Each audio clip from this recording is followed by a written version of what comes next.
How to fix Snapchat error due to multiple failed login attempts. Hello everyone, this is Max. Welcome back to another tutorial video. So let's start without wasting any time.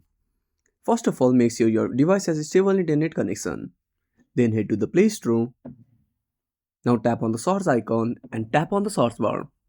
Now type Snapchat and tap on search at the bottom right corner. Now tap on Snapchat and make sure to update to the latest version since the bug can appear due to outdated version of Snapchat.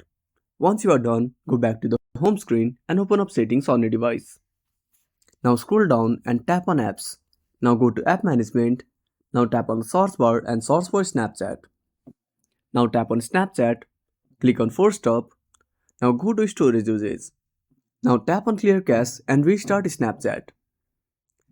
If nothing fixes your issue, you have to wait for 24 hours until you can log in again.